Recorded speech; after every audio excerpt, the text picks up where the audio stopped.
वैसे तो international politics की जो नेचर होती है वो बहुत ही डायनेमिक होती है और पल-पल बदलती रहती है और उसमें भी यदि अमेरिका जैसे सुपर पावर कंट्री का प्रेसिडेंट 360 डिग्री राउंड होता रहे, तब जो इंटरनेशनल पॉलिटिक्स की प्रकृति है, उसमें अनिश्चितताओं का दौर प्रारंभ होता है और किसी एक बात पर यह विश्व अडिग रहे इसकी संभावनाएं बहुत कम हो जाती हैं, खास करके ट्रेड के संबंध में।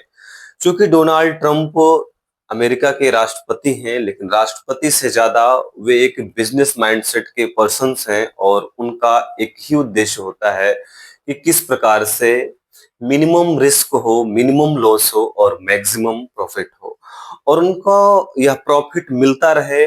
उससे इंटरनेशनल पॉलिटिक्स पर क्या इम्पैक्ट पड़ेगा या अमेरिका की क्रेडिबिलिटी पर क्या इम्पैक्ट पड़ेगा, इससे उनका बहुत कुछ लेना देना होता नहीं है। और अभी आपने रिसेंट में देखा कि अमेरिका के राष्ट्रपति डोनाल्ड ट्रंप ने ऐसी ऐसी कमेंट्स किया जिन कमेंट्स में कोई सच्चाई नहीं थी, जो सत्यता की कसौटी से बहुत बाहर थी। लेकिन जिन बातों को उन्होंने कहा बिना सोचे, बिना विचारे, बिना तौले, उन बातों को कहने के बाद वो उन बातों पर अडिग भी नहीं रहे। जैसे उन्होंने कहा कि हमने भारत और पाकिस्तान के बीच सीज फायर कराया। भारत सरकार ने अपने संयम का परिचय दिया, तो कुछ समय वेट एंड वॉच किया कि डोनाल्ड ट्रंप को अगर इन्होंने गलती से कमेंटमेंट कर दिया है या कमेंट्स पास कर दिया है तो उसको रिफॉर्म करें, सुधार कर लें। लेकिन डोनाल्ड ट्रंप तो और भी बढ़कर भारत के सॉवरेनिटी पर प्रश्न चिन्ह खड़ा करने लगे। तो भारत सरकार के विदेश मंत्रालय को फ्रंट पर आना पड़ा और सच्चाई से विश्व को, भारतीयों को रूबरू करवाना पड़ा।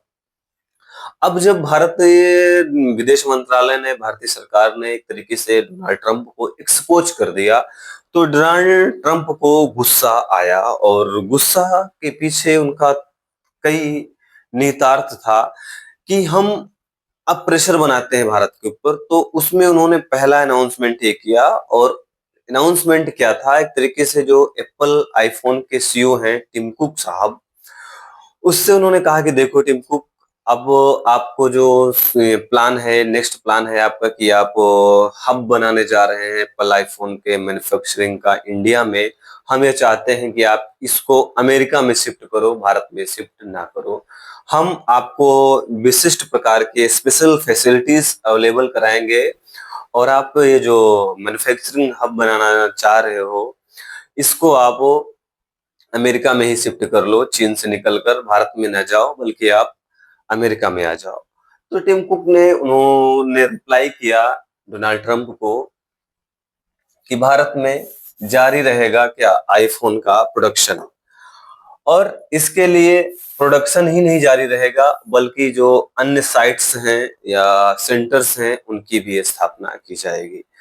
तो टिम कुक ने जवाब दिया डोनाल्ड ट्रंप को, लेकिन इसके पीछे वजह क्या है कि इतना डोनाल्ड ट्रंप नाराज क्यों हो रहे हैं? पहली बात तो यह है कि जो अमेरिका है, न केवल ट्रंप से लेकर बल्कि जब से पाकिस्तान पैदा हुआ, जन्म लिया पाकिस्तान ने, तब से अमेरिका पाकिस्तान को बहुत लाइक करता है। उसके कई इंटरनेशनल पॉलिटिक्स के रीजंस हैं, नेक्स्ट एपिसोड में हम जरूर कवर करेंगे इस बात को। लेकिन एक बात क्लियर है कि चोट लगती है पाकिस्तान को और दर्द चीन से भी ज्यादा पाकिस्तान के लिए अमेरिका को होता है। तो जिस प्रकार से भारत ने ऑपरेशन सिंदूर के तहत पाकिस्तान के सैन्य ठिकानों को, एयरबेस को विध्वंस किया, तबाह किया, उससे अमेरिका को एक बात का तो डर प्रारंभ हो गया है कि भारत गाहे बगाहे एस्टेब्लिश हो रहा है सुपर पावर के रूप में और इसको हमें रोकना है। और वो रोकने का जो सबसे बेस्ट वे है वो पाकिस्तान है, क्योंकि पाकिस्तान के द्वारा भारत में प्रॉक्सी वार होता रहेगा, भारत में जो पीस है वो रहेगी नहीं, स्टेबिलिटी को कम करने का एफर्ट करेगा।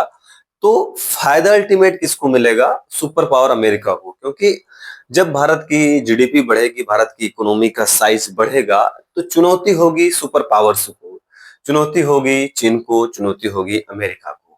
तो ये सब नहीं चाहते कि भारत ग्रो करे, भारत की इकोनॉमी का जो साइज है वो बढ़े। दूसरा, इस युद्ध में जो S-400 है, इसकी जो क्रेडिबिलिटी थी वो अगेन बेस्ट तरीके से प्रूफ हुई, और इस S-400 को भारत ने रूस से लिया है। और इस S-400 वेपन्स को जब भारत रूस से परचेज कर रहा था, तब भी अमेरिका ने भारत पर प्रेशर किया था कि आप रूस की इस टेक्नोलॉजी को मत लीजिए या इस वेपन्स को मत लीजिए, आप हमारे यहाँ की जो बेस्ट टेक्नोलॉजी से बने हुए वेपन्स हैं आप उसको परचेज कीजिए। लेकिन भारत ने क्या किया था, इसको दरकिनार कर दिया था। तो पाकिस्तान कि में जब ऑपरेशन सिंदूर किया गया, तो जो तबाही भारत के राफेल ने किया, ब्रह्मोस ने किया, S-400 ने किया, उससे जो पेट में दर्द है वो अमेरिका के ज्यादा हो गया। तो डोनाल्ड ट्रंप की गुस्सा का एक कारण ये भी है। और ट्रंप ये चाहते हैं कि जो भारत है वो डिपेंड रहे हमारे ऊपर। हम कोई भी निर्णय बोल दें तो उसको भारत सिरे से ले, उस सिरे से खारिज ना करे। तो ट्रंप की गुस्सा का ये भी एक कारण है। और दूसरा जो गुस्सा का कारण नहीं है, जो अगला प्रॉफिट वो देख रहे हैं पाकिस्तान से, उसमें यह है कि अमेरिका के एक कंपनी है, क्रिप्टो कंपनी है, और जो क्रिप्टो कंपनी का जो संस्थापक है वो डोनाल्ड ट्रंप का फैमिली का मेंबर है। और उसका 60% इस कंपनी में, जो क्रिप्टो कंपनी है उसमें शेयर है। और इस क्रिप्टो कंपनी में पाकिस्तान ने पैसा इन्वेस्टमेंट करने या उससे साझेदारी करने का एग्रीमेंट किया है। और इस एग्रीमेंट से किसको लाभ होगा? डोनाल्ड ट्रंप की फैमिली को। तो पाकिस्तान ने एक फायदा दिया किसको? ट्रंप के रिश्तेदार की कंपनी को। तो ट्रंप को, क्योंकि बिजनेस माइंडसेट के पर्सन्स हैं और उनको कहीं से भी गेन होगा, तो वो क्या करेंगे? जो देश उन्हें गेन करेगा, लाभ कराएगा, उससे वो क्या करेंगे? उससे वो एग्रीमेंट कर लेंगे। तो कुल मिलाकर ये जो वर्तमान सिनेरियो में कंडीशंस डेवलप हुई हैं, परिस्थितियां डेवलप हुई हैं, उन परिस्थितियों में जो डोनाल्ड ट्रंप की क्रेडिबिलिटी है, इस पर तो प्रश्न चिन्ह ही है। लेकिन भारत सरकार को इस बात को भी विशेष रूप से फोकस करना चाहिए कि जिस प्रकार से आप अमेरिका को तरजीह दे रहे हैं, ठीक है, दीजिए, लेकिन आप अपने सदाबहार मित्रों को दरकिनार मत करिए।